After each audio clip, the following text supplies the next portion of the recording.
Hello and welcome to Season 3, Episode 1 of the Let's Face It podcast. This season's proudly sponsored by Used Cars NI. Check them out, www.usedcarsni.com. If you want to sell your car, if you are a dealer and want to sell your cars on that, or if you're looking to buy a car, usedcarsni.com is the place to go to. A huge thanks for your support. It's greatly appreciated and it wouldn't be possible without you. Our first guest on our new season is Cailin Mccaffery. For those who don't know Cailin is the girl behind the emails in Let's Face It. But there's also a whole lot more to Cailin, which we're going to get into. We're going to discuss Cailin's journey, which I've been fortunate enough to be a part of my whole life. And I think it's great and only a testament that maybe we're going out and getting different guests every week from all walks of life. But whenever you have someone that has a story to tell who's, I suppose, right by your side most days of the week, I think it's only right and just for Cailin to use this platform to share her story and what she's actually doing now with her life and how she's progressed compared to even a year. Like, it's mad. So welcome, Cailin. What's the crack? Not a lot, don't know. What about yourself? Oh, good. How's life? It's going, yeah. It's going one step at a time. Yeah, that's it. But no, Cailin, I suppose like we'll just might as well get straight into it. Any guests that I've had on, we've sort of started from the start. I've sort of asked who you are and where you came from, and I suppose a lot of the questions that I'm going to ask today, I know. So don't think I'm being stupid and silly. But I think it's important, especially for females out there who and we're going to go into certain things like body image and mental health and well-being and anxiety and how we actually feel about ourselves and maybe comparing ourselves with other people constantly. But maybe just start from the start and give the listeners or the viewers maybe a bit of a better understanding of who you are and where you come from and who you come from. Yeah, so obviously my name's Cailin. I'm 27. I live and have grown up in West Belfast, just off the Springfield there. Just a stone's throw away from Larnack Way, the Peace Wall. So I'm the youngest of, well, there's 3 boys that you know. So I'm the youngest and the only girl, which has been challenging. But no, it's been great now that I'm older and I understand that you know they're only looking out for me. But so that's me so far. and even being involved, like me and Cailin are cousins. With how difficult was that, even growing up having three brothers, like, and you being the only girl in the house? Well, it was great whenever I was a child because I was always the spoilt one.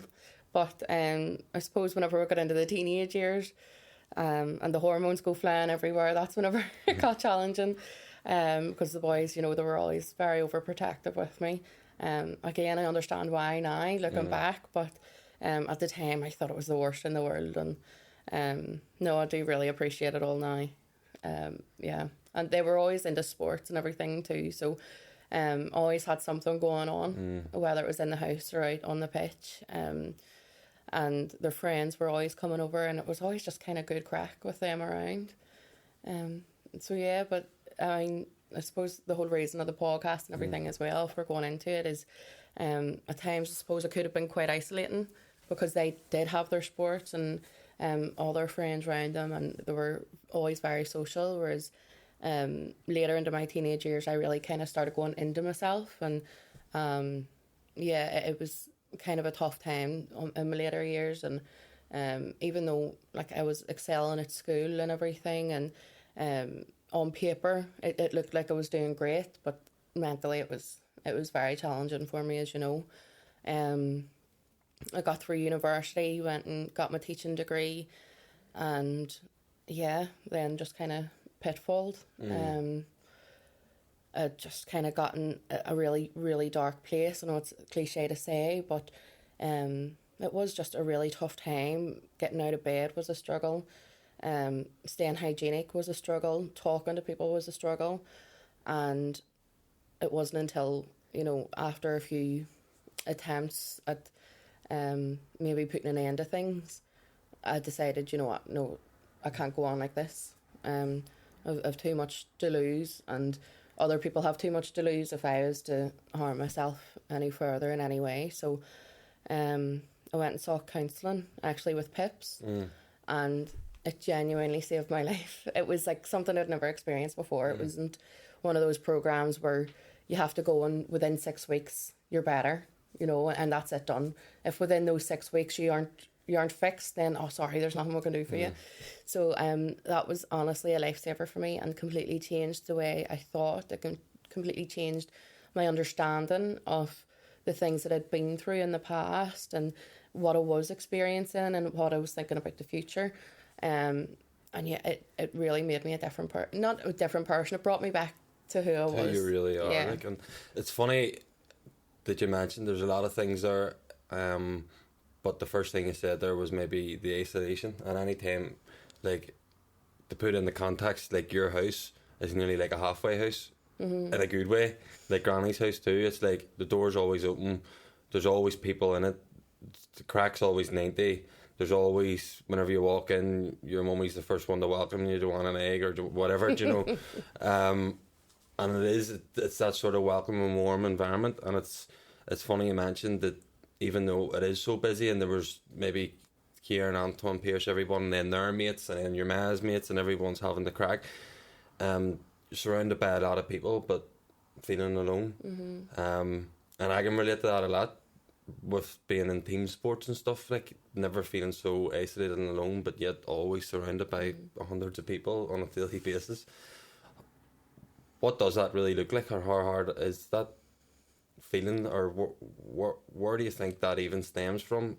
Because even in my experience, it's maybe not needing to do with what's going on externally as an environment, and the environment with the people around us. It's what's going on inside us, in our heads. Like, what is your chimp, or what is the calling or the voice inside your head telling you? Is it like a feeling of not feeling good enough, or where does that isolation come from? Yeah, well, I suppose it all kind of comes from, you know, you're a product of your own environment, you know, and we talk about that every week in this podcast. Yeah, so the environment I grew up in, it wasn't the happy-go-lucky home that, you know, that you might have seen, or, you know, friends might have seen. Unfortunately, we had quite, you know, if it wasn't always like physical violence, it was definitely mental. You know, and it wasn't very nice, but we never knew any different, so that was kind of normal. And it wasn't until then my parents had split up that I then began to understand everything that wasn't right. And, you know, I was feeling guilty that me, as like a 12-year-old girl, wasn't there to step in for my mama or step in for my brothers. And, you know, it was questioning a hell of a lot of things. And to be so young and not to understand the whys behind it was very difficult. And that just kind of, it's, you know, the snowball effect, where it just got bigger and bigger and bigger. And so I started questioning everything. Everything was a why. Like, why is my hair this colour? Why is my body this shape? Why does my nose look like this? Why can I not have better teeth? You know, it changed as I grew older, and I met new people and came into new environments, whether it was school, university, or whatever else. But yeah, no, it really was. So there's a root there of not actually feeling good enough. Yeah, 100%. Do you think that stems from maybe, like, because I can relate to that a tiny bit too, about with your parents breaking up? Did you feel like, was there some sort of blame put on yourself? Did you question yourself, like, maybe it's my fault? Oh, maybe? yeah, totally. Yeah, and I think that's more common than anyone realises, especially children. Like, you genuinely don't understand at that age that there's so many other factors that you don't know about that has led to this moment happening.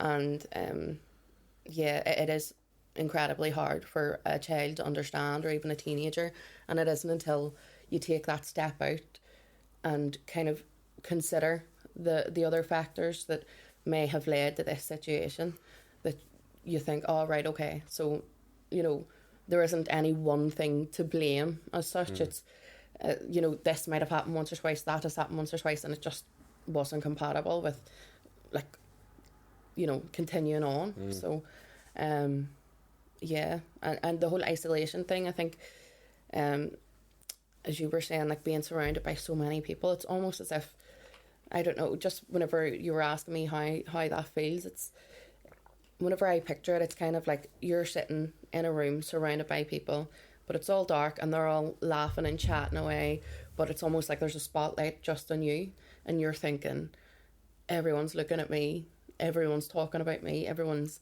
wondering what I'm doing, and I'm just not good enough to be here. And doing that and really catastrophizing the situation obviously is never a great thing. But again, it's not until you take that step outside that you actually realise that. Yeah, and it just shows you that the work you have done on yourself, because you're able to then now step outside and recognise them wee patterns of behaviour.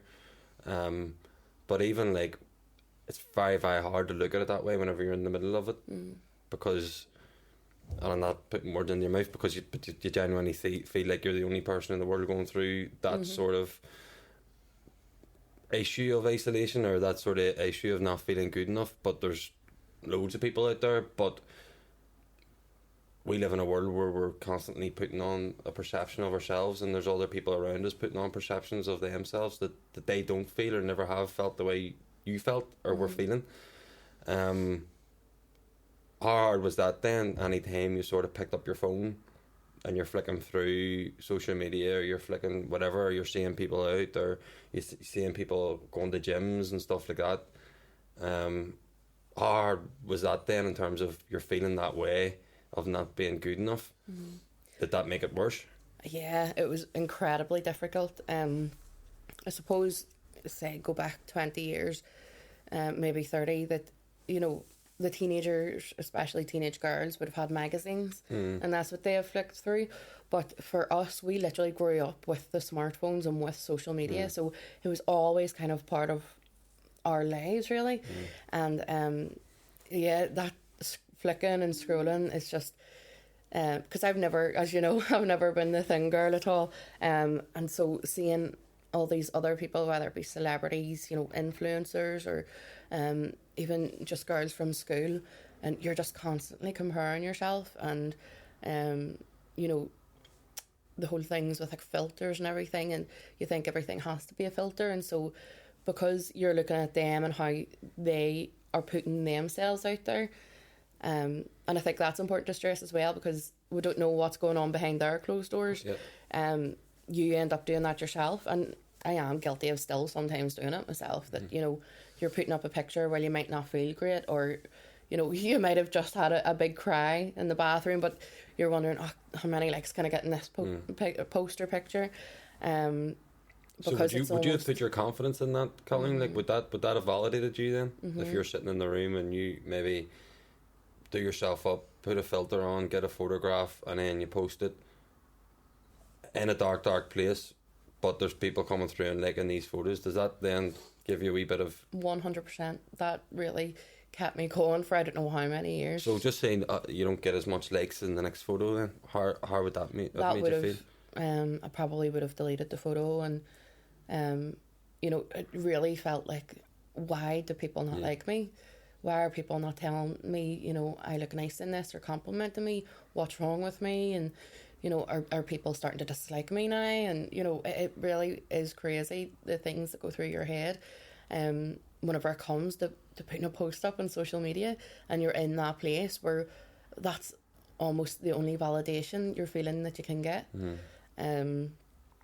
But for years, like, I lived my life it was great on social media. It was fantastic. If you had seen me, I was doing all the makeup looks, I was doing all the poses and all the rest, and just every time my phone was buzzing, I was checking it to see who else was liking it, and how else could I get more likes and stuff, because, as I say, that's the only way I thought that made me feel better or something. It wasn't, but obviously that's all completely false, and it's good that I am out on the other side of it, thankfully, now that I can see that it's a load of but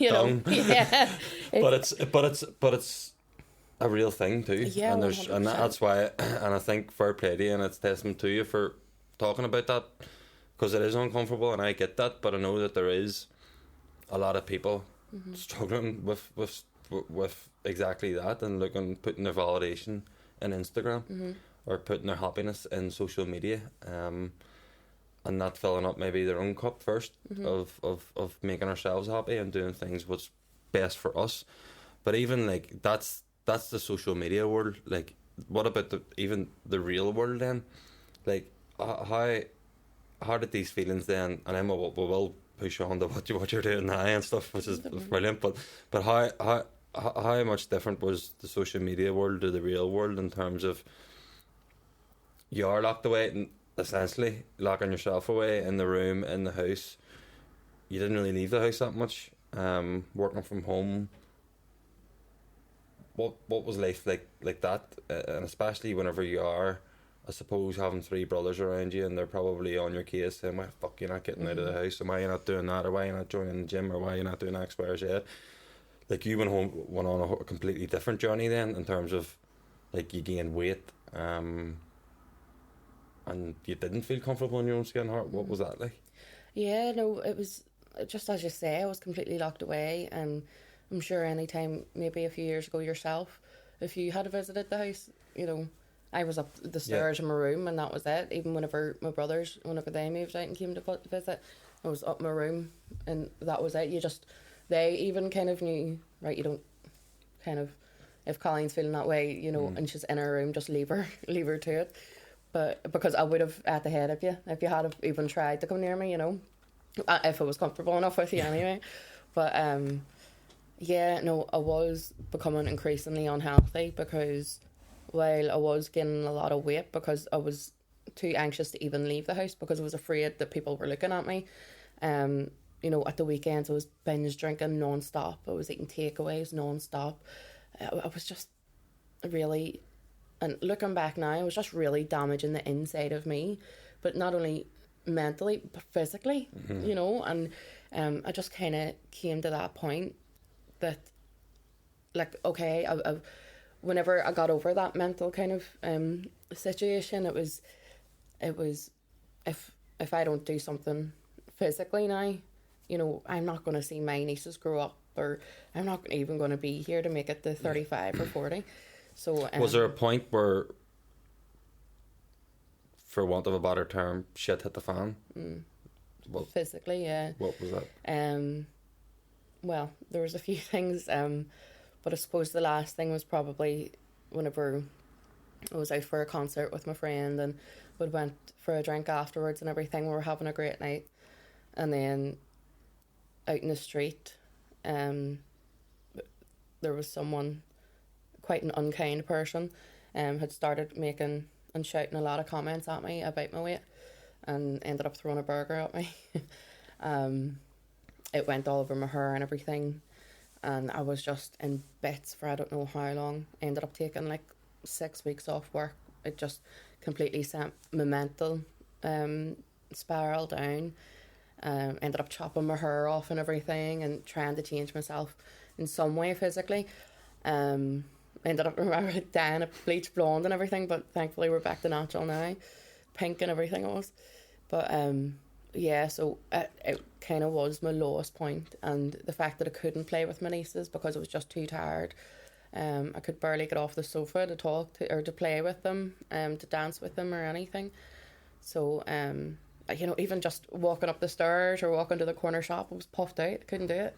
So, and just for people who are, and we'll talk about it in a second about your weight loss journey and stuff, but like, how many stone heavier than what you are now are we talking?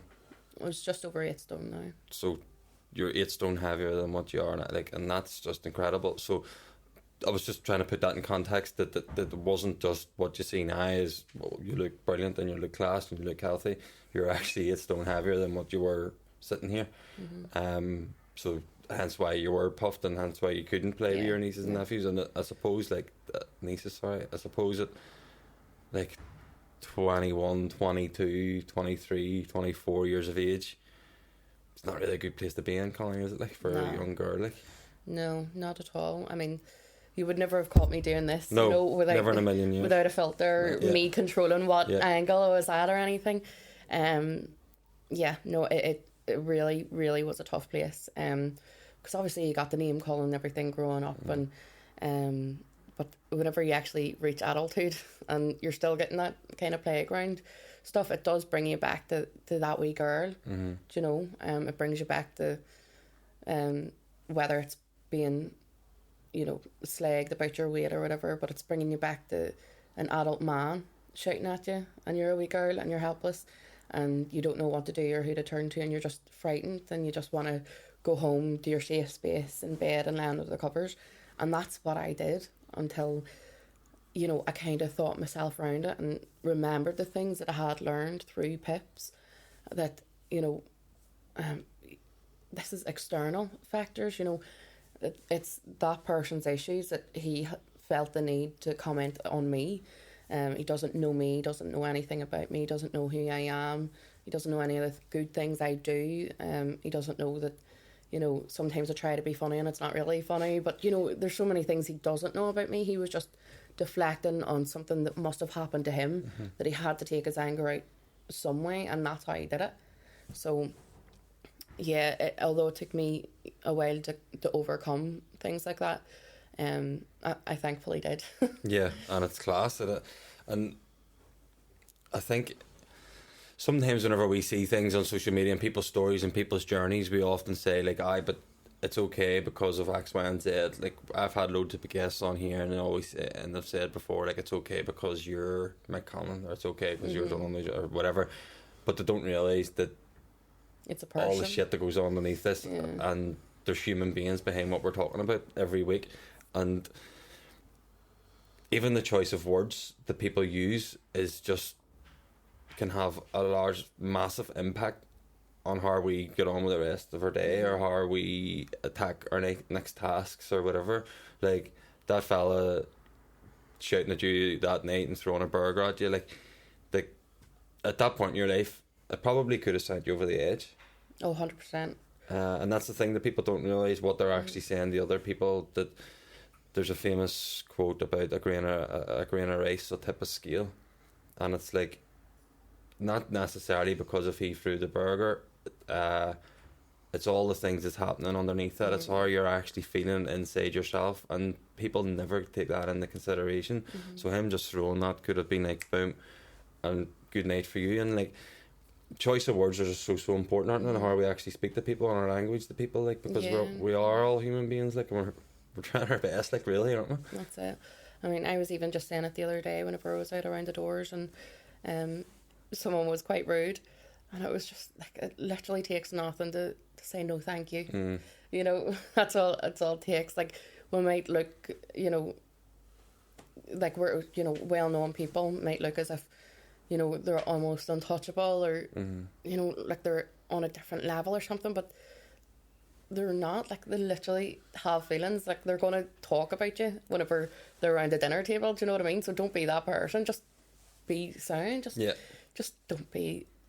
Don't be a dick. Don't be a dick. Are we allowed to say that? Just don't be a dick. Yeah, 100%. And I agree with you. And it's took it, like, we talk about it all the time. Even just try and see the person for who the person is, and not with what they're attached to. Like, not Sean, the person who's a video producer. He's Sean. Do you know what I mean? He's a human being, and I think that's so important. But you mentioned there you were going around doors and someone was rude to you, but like the whole journey you've been on, Cailin, like from that girl not being able to leave the house, that girl that was 8 stone heavier than what you are now, the girl then to being outgoing, being able to sit here and have a conversation about your feelings and be vulnerable and empty your heart, to the same girl who has found herself, but like last night or the night before, I seen an Instagram story of you in a gym, and I just went, nah. Never thought I'd see the day. Do you know what I mean? And it's not like that I doubted you or anything. It's just, and I said it to Cailin and like your brothers,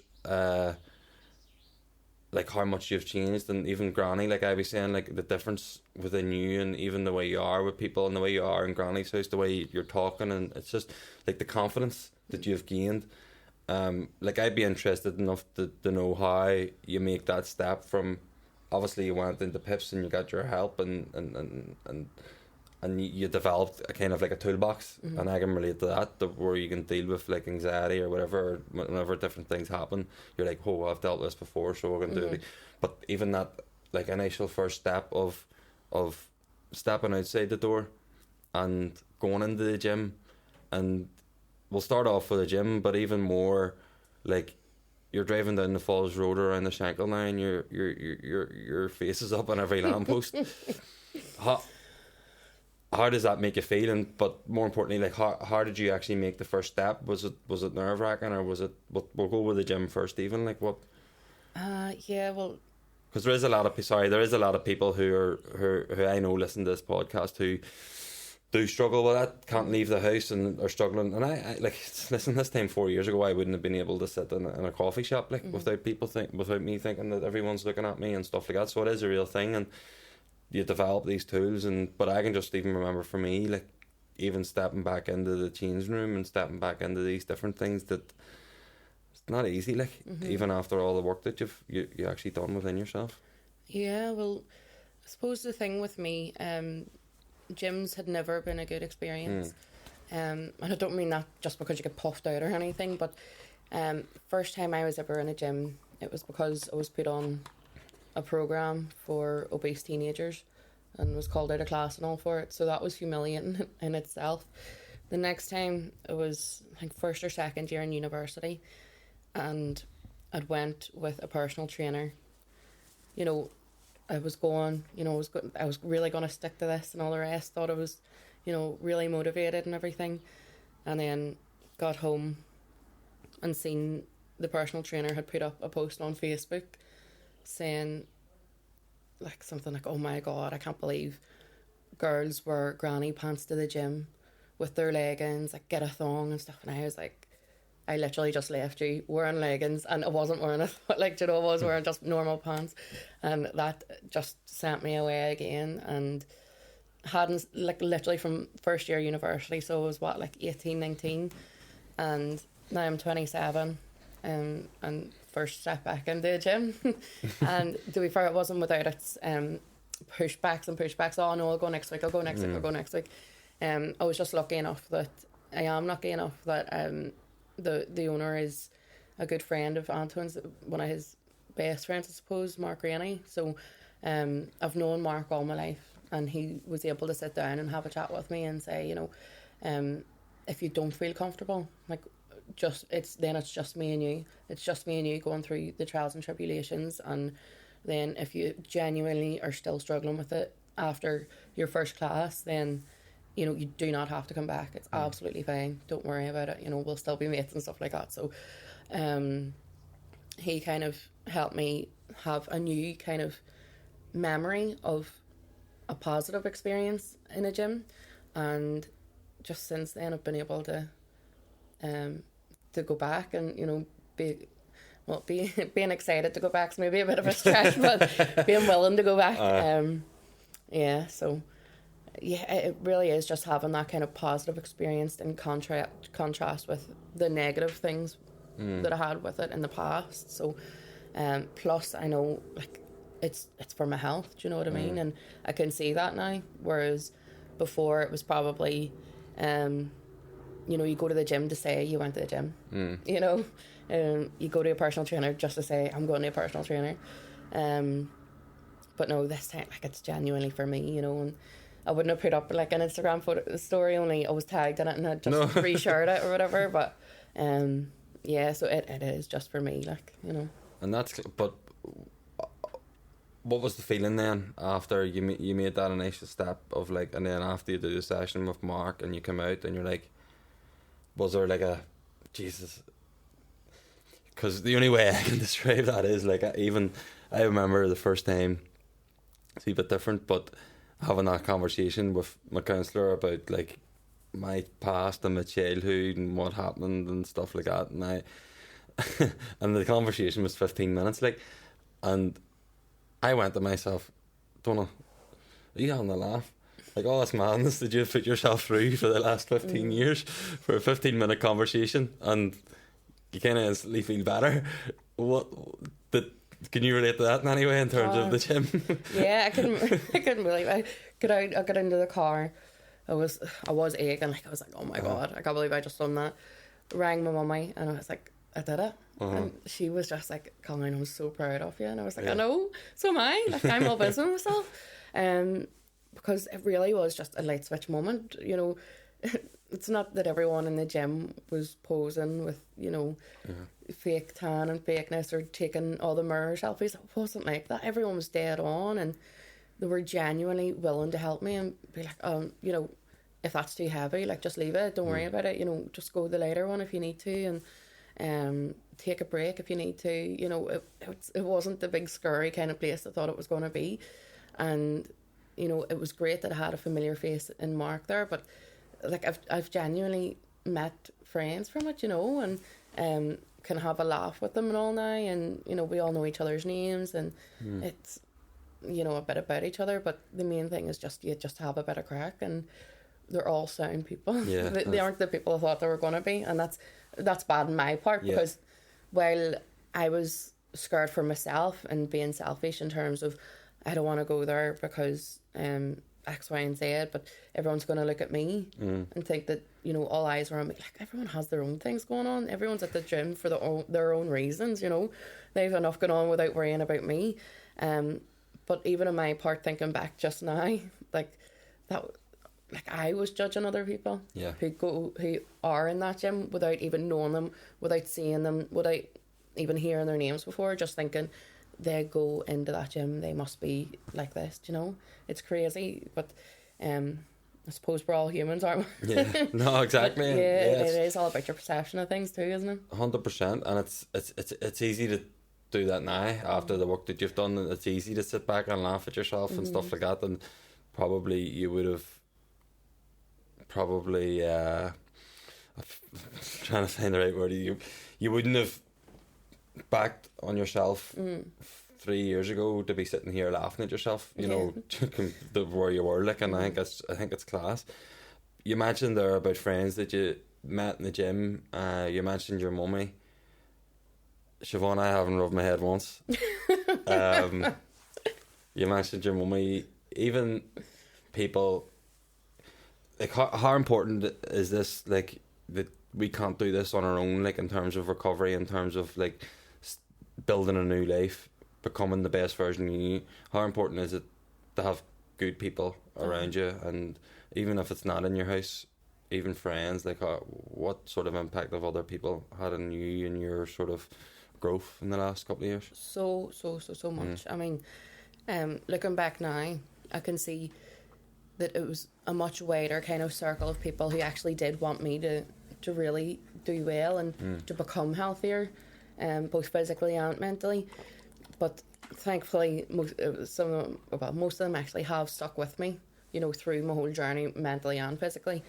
But oh my God, without my mummy, honestly, she was my rock, and without her, I don't think I would have even made it to that point of saying, right, I need to go and see someone. And really, I'm here it's because of her. And then my eldest niece, Aoife, she was born, and I remember thinking, how can I go through with this and, like, have our Aoife grow up to be whatever age I am now, and think, if times are hard, this is the way out, you know? Because, like, even though she was only a wee babby, like, I just loved her. I do love her, you know? And you want the best for her, so I didn't want her growing up and ending up having the same kind of thought pattern that I did. So that would almost be like the legacy I'm leaving behind. That was my kind of thinking at the time, was, you know, that's not what I want to leave behind for her. So in terms of the people you have around you, I mean, there's my mum, my nieces really keep me going, my brothers. As I said earlier, during our teenage years, we fought like hell, but again, looking back, like, they were genuinely, the way that they thought was encouraging me was their own wee style. Yeah. But and, you know, whether it pushed me further away or not, you know, it's probably open for debate but in some way in the house, but you know, like they have been behind me every step of the way and pushing me to be better, and you know, even the older that they've grown, their understanding of like mental health issues, particularly the likes of depression and anxiety, has really grown. And so through their own learning, they've been able to help me, and the same with, you know, the likes of our aunts and yourself. You know, you've helped me a lot, and my best friend Neve, she, God help her, she's been through the wars with me. She knows a hell of a lot, and she's stuck by me anyway so far. But yeah, I think it really is major to have good people around you who genuinely want the best for you. Yeah, that's so important in the power of people. Like, and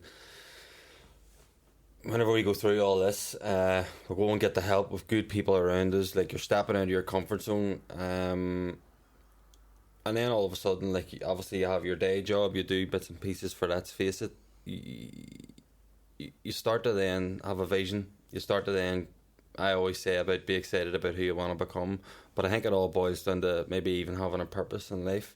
And like, obviously, you know, my purpose is this, but you've found now your wee purpose, and I think that for a big purpose, actually, for anyone who's going through anything sort of mentally or can relate to Cailin, in terms of what she went through, locking herself away in the house, not feeling good enough, paranoid about her weight, not being able to even go up the shop, and just totally not comfortable in your own skin. But whenever you go to do the work, and then you find, like, you know, start to ask yourselves questions in terms of what do I actually want to do, like what would be the best thing for me to do and push forward for you, and you kind of found that through politics, and people before profit, and you're actually, do you want to talk about it? Yeah.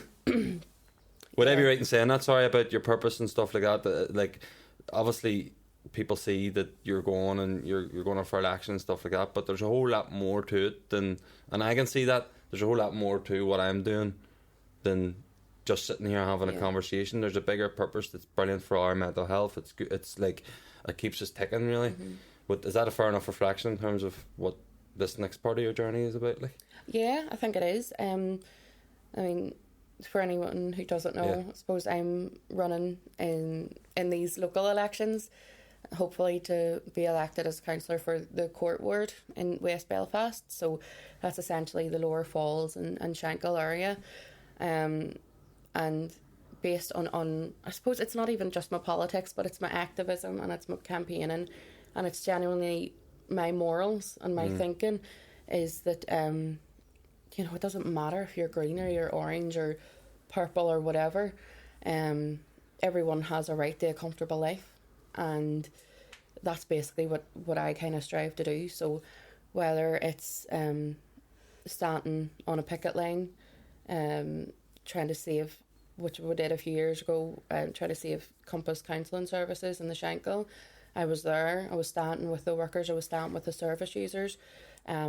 You know, we actually did get the service saved with more funding put in from the government. Whether it's standing in the picket lines with the nurses and the health workers, whether it be porters, cleaners, anyone else, you know, who deserve a fair pay rise and a fair pay offer, because not only is the work that they do unmatched completely by the salary they're receiving, but, you know, the things that they are receiving in their bank account every month, it's just not enough anymore. And all this, I suppose, is by decision of the government or lack thereof. So yeah, I suppose my campaigning is for the everyday person. It's not for those on the hill. It's not for those that own billion profit companies. It's for the everyday person. It's for you and me. It's for my granny. It's for Eamon. It's for it is though, you know, it's the working class people, the people who go out and work, whether it's 8-12 hours a day.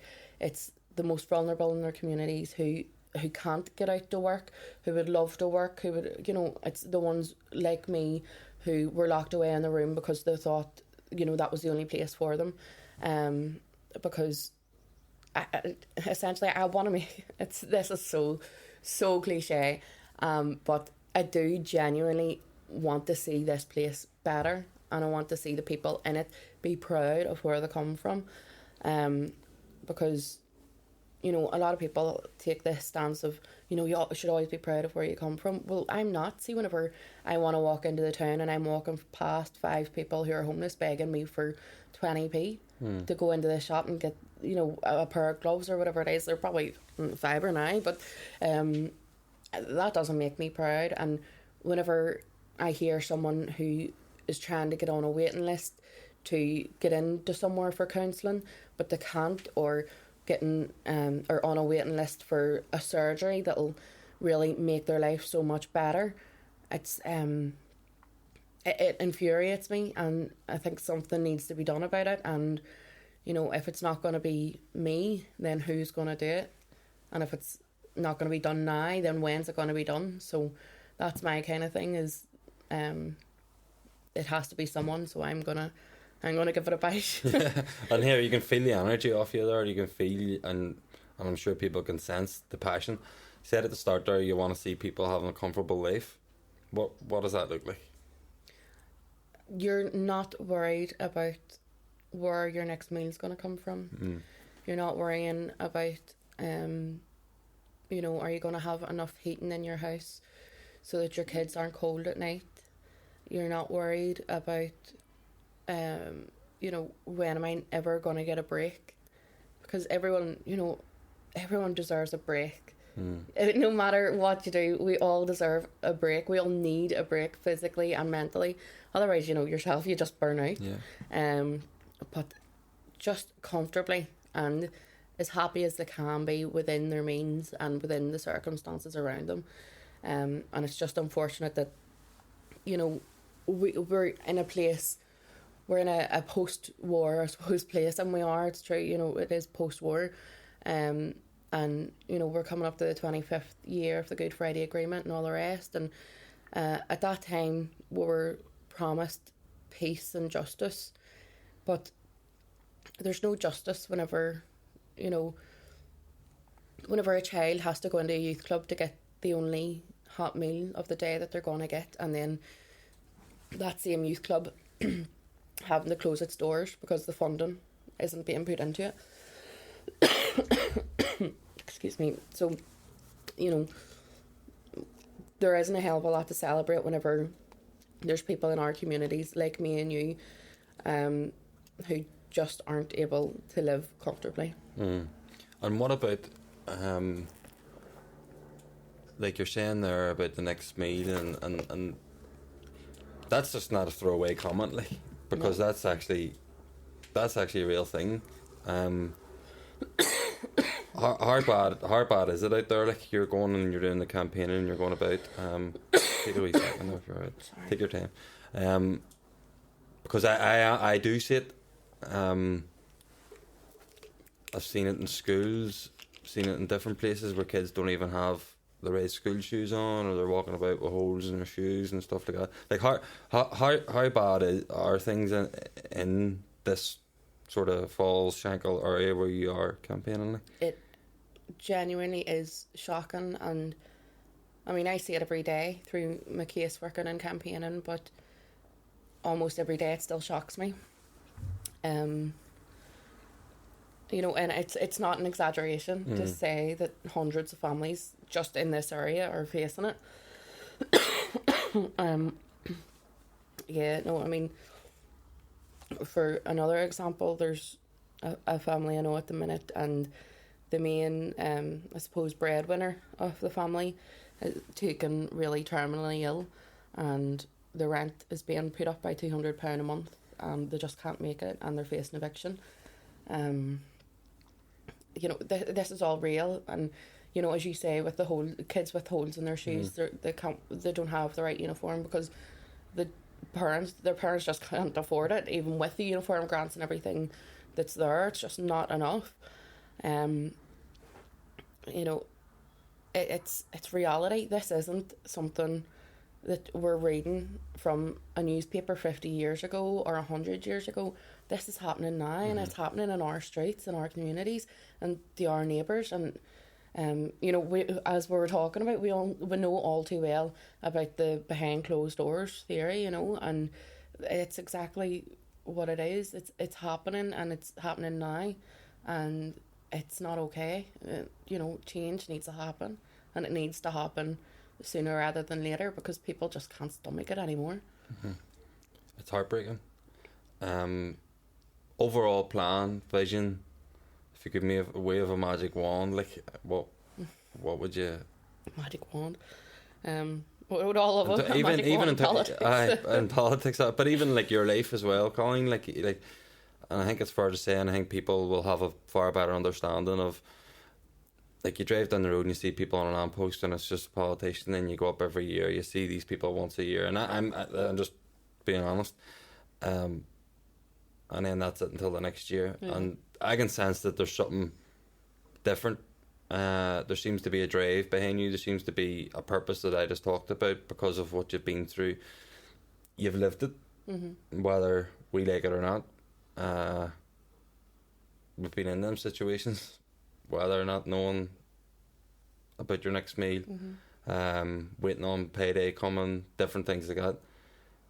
So it's a real thing, and the fact that you're passionate about it and want to do something different about it, and that's why I asked you, like, what would be the best possible outcome of you, so I suppose, if you do get elected, like what? Well, I suppose the thing is, I'm not running in the election to get elected. Right. I'm running to amplify a voice for genuinely the people in the communities who can't find that voice for themselves to speak out and to tell the comfortable politicians that this is what is happening and this needs sorted out. We've seen how the council just a few weeks back hiked up the rates by 8%. They voted against a motion which would have seen encouragement for a cap on rent prices, where one councillor actually said, well, if landlords have to leave due to a conflict of interest, do all the renters have to leave? Comments like that shows that, it's not always the people that they're supposed to represent. Their interests are their best interests are at the heart of the people who are in power at the minute. And so, I just really kind of want to get in on behalf of the people in the area and behalf of the party to amplify that voice, to give a megaphone to that voice, to have a platform to show that these issues are real and to show that these issues need sorted, and hopefully then have some voting sway, and if it was to be elected, of where funding goes and what's being cut and what's not being cut, things like that. So even if I'm not elected, that's okay with me personally, because I'll continue my campaigning and I'll continue my activism and I'll continue trying to help people as much as I can, within my means. Because I still do have a full-time job, I'm canvassing after I do my 8 hours, but so no, absolutely, I'll keep going no matter what. Yeah, and fair play to you. And you just said just one thing there, you said about the funding and plans or whatever, and is it in people for profit's interest to focus on things like what we've just spoke about for the last half an hour or so, around sort of services for mental health and maybe even addiction, and like, is that on your people for profit's priority list, is it? Or no, it is. We have policies all around it, and in the manifestos and all the rest, like, it is 100% there, because we know the money's there. They always talk about how there's no magic money tree, but we've seen a forest of money trees during COVID.